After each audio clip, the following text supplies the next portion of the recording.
오늘 우리에게 주신 하나님의 말씀은 마태복음 3장 1절에서 10절 말씀입니다.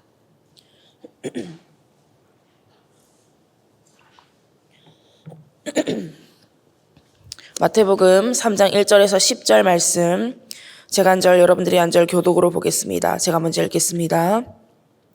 그때 세례 요한이 이르러 유대 광야에서 전파하여 말하되, 그는 선지자 이사야를 통하여 말씀하신 자라. 일렀으되 광야에 외치는 자의 소리가 있어 이르되 너희는 주의 길을 준비하라. 그가 오실 길을 곧게 하라 하였느니라.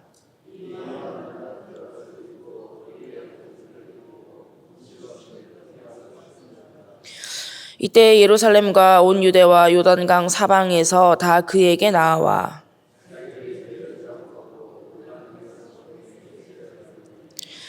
요한이 많은 바리새인들과 사두개인들이 세례 베푸는 대로 오는 것을 보고 이르되, 녹사의 자식들아, 누가 너희를 가르쳐 임박한 진노를 피하라 하더냐. 속으로 아브라함이 우리의 조상이라고 생각하지 말라. 내가 너희에게 이르노니 하나님이 능히 이 돌들로도 아브라함의 자손이 되게 하시리라.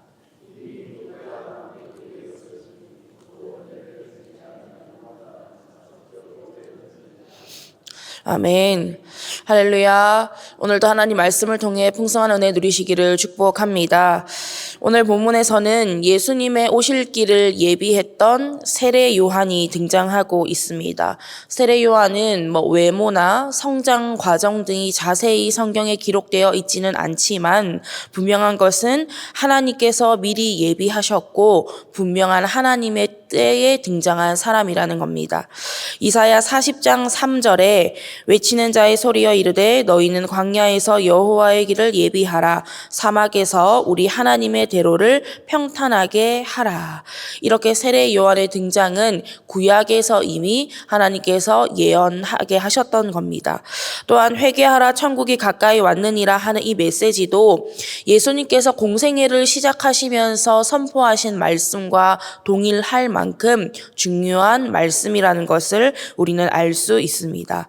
그러면 회개하라 천국이 가까이 왔느니라 이 말씀을 통해서 저와 여러분이 깨달을 수 있는 메시지는 무엇일까요? 먼저 우리는 형식이 아닌 전인격적인 회개를 해야 한다는 것입니다. 우리가 보통 회개라고 하면 잘못된 내 행동을 솔직하게 고백하고 도덕적으로나 윤리적인 행동으로 돌이키는 것을 의미합니다. 하지만 여기서 말하는 회개는 그런 1차원적인 회개가 아닙니다. 우리가 회개해야 할 진정한 회개는 떠나고 돌아서는 겁니다. 쉬운 예를 한번 들어보겠습니다. 발에 진흙이 잔뜩 묻었습니다. 그러면 어떻게 해야 합니까? 진흙탕을 떠나서 발에 묻은 진흙을 깨끗하게 씻어야 합니다.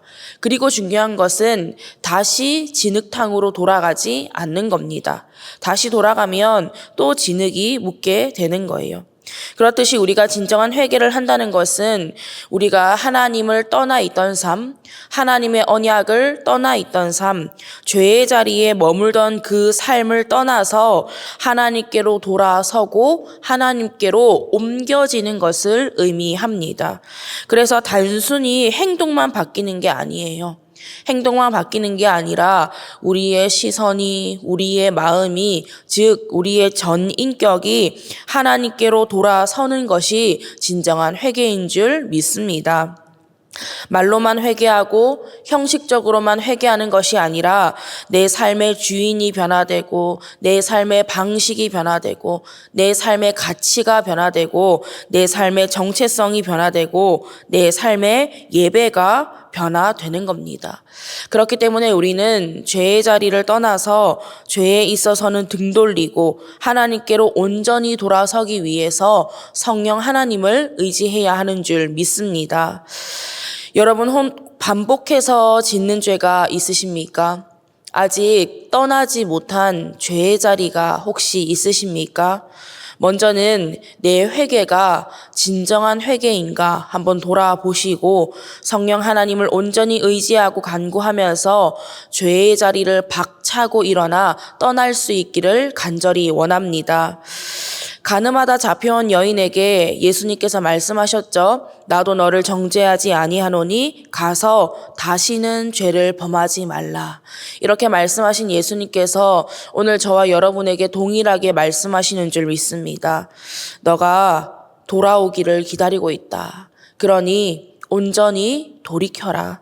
다시는 그 죄를 범하지 말고 나를 통하여 죄의 자리를 떠나 하나님께로 온전히 돌아서라.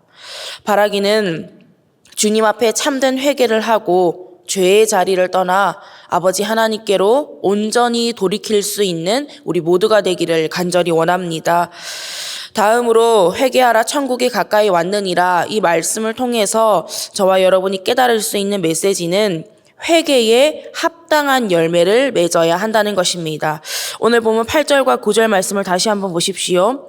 그러므로 회개에 합당한 열매를 맺고 속으로 아브라함이 우리 조상이라고 생각하지 말라. 내가 너희에게 이르노니 하나님이 능히 이 돌들로도 아브라함의 자손이 되게 하시리라.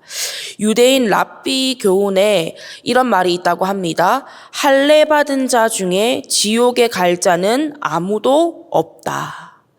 하지만 유대인이라고 하는 것이, 아브라함의 자손이라고 하는 것이, 할례 받았다는 것이 구원의 조건이 되지 않는다는 것을 우리는 이미 잘 알고 있습니다. 다시 말씀드리면 우리가 진정한 회개를 한다는 것은 내가 회개할 수 있는 것도, 내가 죄 사함을 받는 것도, 내가 구원을 받는 것도, 하나님의 나라를 경험하고 누리는 것도, 천국을 약속받는 것도, 이 모든 것들이 오직 하나님의 은혜임을 인정하고 고백하는 것이 진정한 회개에 담긴 우리의 신앙 고백이 되어야 한다는 것입니다. 그래서 진정한 회개를 하면 회개에 합당한 열매를 맺을 수밖에 없습니다. 어떤 나무인지는 그 열매를 보면 알 수 있다고 하잖아요. 사과나무에 아무리 감나무라고 이름을 붙여놔도 그 나무가 사과를 맺으면 그 나무는 감나무가 아니라 사과나무이듯이 신앙생활 몇 년, 직분, 어느 교회 출신, 누구의 자녀, 이런 것들이 우리의 열매가 될 수 없다는 겁니다. 하나님께서는 그것을 우리의 열매로 보시지 않는다는 거예요. 그러면 무엇이 회개에 합당한 열매이겠습니까? 천국의 삶을 살아가는 것이 회개에 합당한 열매인 줄 믿습니다. 이런 의미에서 천국이 가까이 왔다는 것은 단순히 우리가 죽고 나서 가는 하나님 나라가 있다는 것, 마지막 심판의 때가 다가오고 있다는 뜻만이 아닙니다. 우리 삶의 통치권이 하나님께 있다는 것, 우리 삶의 주권이 하나님께 있음을 믿고 인정하는 것, 그래서 내 삶 자체가 하나님 나라가 되는 것, 이것이 바로 천국이 가까이 왔음을 믿고 회개에 합당한 열매를 맺는 삶인 줄 여러분 믿으시기 바랍니다. 예수님께서 말씀하셨죠. 하나님의 나라는 너희 안에 있느니라. 그러면 이런 자의 삶은 어떤 삶이겠습니까? 에베소서 5장 9절에서 11절 말씀입니다. 빛의 열매는 모든 착함과 의로움과 진실함에 있느니라. 주를 기쁘시게 할 것이 무엇인가 시험하여 보라. 너희는 열매 없는 어두움의 일에 참여하지 말고 도리어 책망하라. 어둠을 떠나서 빛의 자녀가 되었기에 빛의 열매를 맺는 삶, 순종의 열매를 맺는 삶, 성령의 열매를 맺는 삶, 할렐루야 찬양하세. 내 모든 죄에 사함받고 주 예수와 동행하니 그 어디나 하늘나라. 이러한 삶을 경험하고 누리는 삶, 이것이 바로 천국이 가까이 왔음을 믿고 회개에 합당한 열매를 맺는 삶인 줄 믿으시기 바랍니다.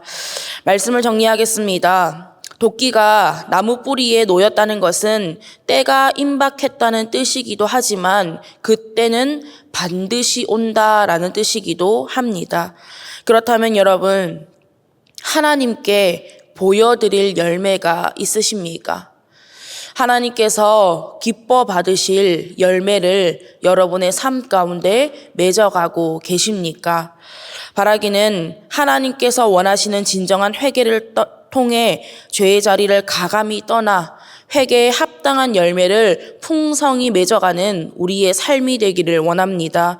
그래서 이 땅에서의 하나님 나라를 경험하고 누리며 살다가 훗날 영원한 하나님 나라의 기쁨으로 들어가 영원한 생명의 삶을 누리며 살아갈 수 있는 저와 여러분 밀양선결교회 모든 성도님들 다 될 수 있기를 간절히 바라고 원합니다. 기도하겠습니다. 하나님, 오늘도 하나님의 귀한 말씀을 허락하여 주시고 말씀과 기도로 하루를 시작하게 하심에 감사드립니다.